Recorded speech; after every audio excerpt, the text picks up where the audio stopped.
ನಿಮ್ಮ ಅತ್ಯಂತ ಪ್ರಚಂಡ ಬಹುಮತದಲ್ಲಿ ಕನಿಷ್ಠ 2 ಲಕ್ಷ ಅಂತರದಲ್ಲಿ ಗೆಲ್ತಾರೆ. ಒಂದಕ್ಕಿಂತ ಒಂದು ಕ್ಷೇತ್ರ ಬಹಳ ಪ್ರಬಲವಾಗಿ ಹೋರಾಟ ಕೊಟ್ಟಿದ್ದಾರೆ. ಸಂಪೂರ್ಣವಾದಂಥ ಬೆಂಬಲ ಸಿಗ್ತದೆ.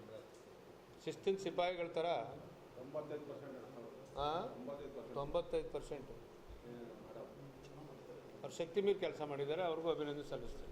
ಪಕ್ಷಾತೀತ ಮಾಡಿದ್ದಾರೆ. ನಮಗೆ ಪಕ್ಷಾತೀತವಾಗಿ ಕುಮಾರಣ್ಣವ್ರು ಮಾಡಿದಂಥ ಅಭಿವೃದ್ಧಿ ಕೆಲಸಗಳು, ಸಾಲ ಮನ್ನದಿರ್ಬೋದು, ವಿಶೇಷವಾಗಿ ನಮ್ಮ ತಾಯಂದಿರು ಆಶೀರ್ವಾದ ಮಾಡಿದ್ದಾರೆ. ಈಗ SIT ಕೊಟ್ಟಿದ್ದಾರೆ. SIT ಕೊಟ್ಟ ಮೇಲೆ ಅದೊಂದು ಪ್ರಮುಖವಾದಂಥ ಸಂಸ್ಥೆ. ಸತ್ಯಾಸತ್ಯತೆ ಈಚೆಗೆ ತರ್ತಾರೆ ಅಲ್ಲ. ಈಗ ಅದರಲ್ಲಿ ಈಗಾಗಲೇ ಶಿಸ್ತಿನ ಕ್ರಮ ತಗೊಂಡಿದ್ದಾರೆ. ಪಕ್ಷ ಯಾವುದೇ ಕಾರಣಕ್ಕೂ ಈ ವಿಚಾರದಲ್ಲಿ ಮಧ್ಯಪ್ರವೇಶ ಮಾಡಲ್ಲ. SITಗೆ ಬೇಕಾದಂಥ ಎಲ್ಲ ಸಲಹೆ ಸಹಕಾರಗಳನ್ನ ಕೊಡುತ್ತೆ. ಅದು ಯಾರು ತಪ್ಪು ಮಾಡಿದರೂ ತಪ್ಪೇ. ಎಲ್ಲಿ ಅವ್ರೇನು ಡ್ರೈವ್ಗಳು ಬೀದಿಗೆ ಎಷ್ಟು ಬಿಟ್ಟಿದ್ದಾರೋ ಅದು ಮಾಂತರವಂಥ ತಪ್ಪೇ ಇದೆ. ಕೂಲಂಕುಷವಾಗಿ SIT ಅವರು ಎಲ್ಲ ವಿಚಾರದಲ್ಲಿ ಯಾವುದೇ ವಿಚಾರದಲ್ಲಿ ರಾಜಿ ಆಗದೆ ಇದಕ್ಕೆ ನ್ಯಾಯ. ಇವತ್ತು ವಿಶೇಷವಾಗಿ ಮರ್ಯಾದಸ್ಥ ಮಕ್ಕಳು, ಹೆಣ್ಮಕ್ಳನ್ನ ಬೀದಿಗೆ ತಂದಿರ್ತಕ್ಕಂಥದ್ದು ಮೊದಲು ಅವ್ರಿಗೂ ಶಿಕ್ಷೆ ಆಗಬೇಕು, ನ್ಯಾಯಯುತವಾಗಿ ತನಿಖೆ ಆಗಬೇಕು ನಾವು ಒತ್ತಾಯ ಮಾಡ್ತೀವಿ. ಯಾರೇ ಇರಲಿ. ಈಗ ಅವನೇ ಹೇಳಿದಲ್ಲ, DK ಶಿವಕುಮಾರ್ ಅವರು ಇದಕ್ಕೆ ಕಾರಣ. ನಾವೆಲ್ಲ ಪ್ರೆಸ್ ಮೀಟ್ ಮಾಡಿ ಹೇಳಿದ್ದಾರೆ. DK ಶಿವಕುಮಾರ್ ಅವರೇ ತರಿಸ್ಕೊಂಡು ಬಿಟ್ಟವರು ನಮಗಿಂತ ಮುಂದೆ ತೆಗೆದಿತ್ತು ಅಂತೆಲ್ಲ ಏನೇನು ಹೇಳಿದ್ದಾರೆ. ಅದು ಯಾವುದೇ ವಿಚಾರಗಳು ಈಗ SIT ಮುಂದೆ ಇರ್ತಕ್ಕಂಥ ಕಾರಣದಿಂದ ನಾವು ಪ್ರಸ್ತಾಪ ಮಾಡ್ತಕ್ಕಂಥ ಅಗತ್ಯ ಇಲ್ಲ. ಒಂದೇ ಮಾತಲ್ಲಿ ಹೇಳೋದು, ನ್ಯಾಯಯುತವಾಗಿ ತನಿಖೆ ಆಗುತ್ತೆ.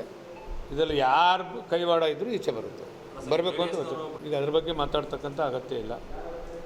ಒಂದು ಸಲ SIT ಕೊಟ್ಟ ಮೇಲೆ ಯಾವ್ಯಾವ ಪ್ರಮುಖರದ್ದು ಈಚೆ ತರುವಂಥ ಕೆಲಸ ಆಗಬೇಕು.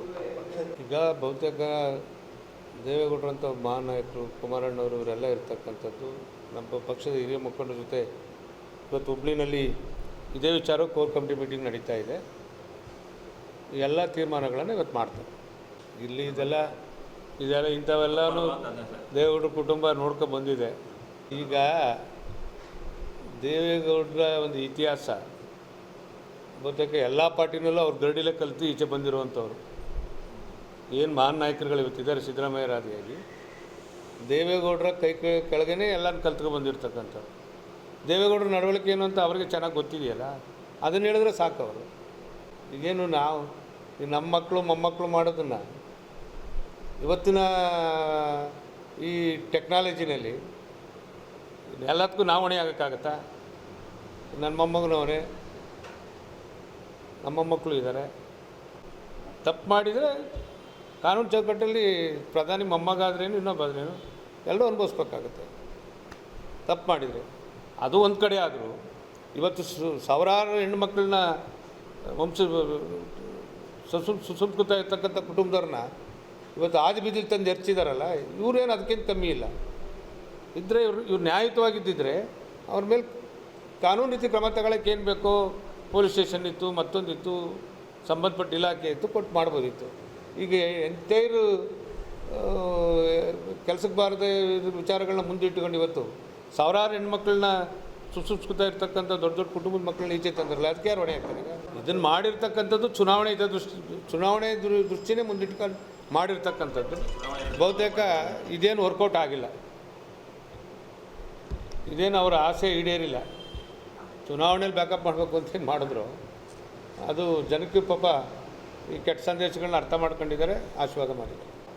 ಈಗ ಈ ಕಾಂಟ್ರಾಕ್ಟ್ರಿಗೆ ಅನುಕೂಲ ಆಗಲಿಕ್ಕೆ ಏನೇನು ಕಾರ್ಯಕ್ರಮ ರೂಪಿಸ್ಬೇಕೋ, ಈ ಜಿಲ್ಲೆ ರೈತರು ಸತ್ತರೂ ಚಿಂತೆ ಇಲ್ಲ, ಜಾನುವಾರುಗಳು ನೀರಿಲ್ಲದೆ ಪ್ರಾಣ ಬಿಟ್ಟರೂ ಚಿಂತೆ ಇಲ್ಲ. ಕಾಂಟ್ರಾಕ್ಟ್ರನ್ನ ಜೋಬ್ ತುಂಬಕ್ಕೆ ಏನೇನು ಬೇಕೋ ಎಲ್ಲವನ್ನ ಈ ಜಿಲ್ಲಾ ಮಂತ್ರಿ ಪ್ಲ್ಯಾನ್ ಮಾಡಿ ಯಾವ್ಯಾವ ರೀತಿ ಕಳಪೆ ಮಾಡೋಕ್ಕೆ ಸಾಧ್ಯನೋ ಕಳಪೆ ಕಾಮಗಾರಿ ಮಾಡಲಿಕ್ಕೆ, ಅವನಿಗೆ ಪುಷಪ್ ಮಾಡಲಿಕ್ಕೆ ಇವತ್ತು ರೈತರ ಬಾಯಿಗೆ ಮಣ್ಣು ಹಾಕಿ ಆ ನೀರನ್ನು ಒಂದು ಕಾಂಟ್ರಾಕ್ಟ್ರಿಗೆ ಯಾವ ರೀತಿ ಎಲ್ಲೆಲ್ಲಿ ತುಂಬಿಸ್ಕೊಡ್ಬೇಕೋ ಮಾಡಿಕೊಡ್ತಾ ಇದ್ದಾರೆ. ಈ ವಾರದಲ್ಲಿ ಒಂದು ಕಾರ್ಯಕ್ರಮ ರೂಪಿಸಿ ನಾವೇ ಕೆನಾಲ್ ಮೇಲೆ ಹಿಡಿದು ಕ್ಯೂರಿಂಗ್ ಮಾಡೋ ತಾವಿಂದ ಹಿಡಿದು ಕ್ವಾಲಿಟಿ ವರ್ಕ್ ಮಾಡೋ ತಾವಿಂದ ಹಿಡಿದು ಜವಾಬ್ದಾರಿ ತಗೊಳ್ಳೋಂಥ ಕೆಲಸವನ್ನು ಇಡೀ ನನ್ನ ಕ್ಷೇತ್ರದಲ್ಲೇ ನಡೀತಾ ಇರ್ತಕ್ಕಂಥ ಕೆಲಸ. ಎಷ್ಟು ಕಳಪೆ ಕಾಮಗಾರಿ ನಡೀತಾ ಇದೆ ಅಂತಕ್ಕಂಥದ್ದನ್ನು ನಿಮ್ಮನ್ನೇ ಕರ್ಕೊಂಡೋಗಿ ತೋರ್ತೀನಿ. ಈ ವಾರದಲ್ಲಿ ಕಾರ್ಯಕ್ರಮ ಗುಣಮಟ್ಟದ ಕೆಲಸನೇ ಮಾಡ್ತಾ ಇಲ್ಲ. ಸರ್ಕಾರ ನಂದೇ ಅನ್ನೋಷ್ಟು ಮಟ್ಟಿಗೆ ಭಾಳ ಕಳಪೆ ಕೆಲಸ ನಡೀತಾ ಇದೆ. ನಾನು ಈ ವಾರದಲ್ಲಿ ನಮ್ಮ ಕಾರ್ಯಕರ್ತರ ಮೀಟಿಂಗ್ ಕರೆದು ಎಲ್ಲ ತಾವು ಗಸ್ತು ಹಾಕೋ ಕೆಲಸ ಮಾಡ್ತೀವಿ. ಯಾವುದು ಹೋಗಿಲ್ಲ, ಬರೀ ಕೇಂದ್ರ ಸರ್ಕಾರದ ಕಡೆ ಕೈ ತೋರ್ಕೊಂಡು ರಾಜ್ಯ ಸರ್ಕಾರದ ಒಂದಿಷ್ಟು ಕನಿಷ್ಠ ಸಹಾಯವನ್ನು ರೈತರಿಗೆ ಮಾಡಿಲ್ಲ. ಸುದ್ದಿ 3 ವಾಹಿನಿಯ ಹೆಚ್ಚಿನ ಮಾಹಿತಿಗಾಗಿ ಸಬ್ಸ್ಕ್ರೈಬ್ ಆಗಿ ಹಾಗೂ ಬೆಲ್ ಬಟನ್ ಒತ್ತಿ.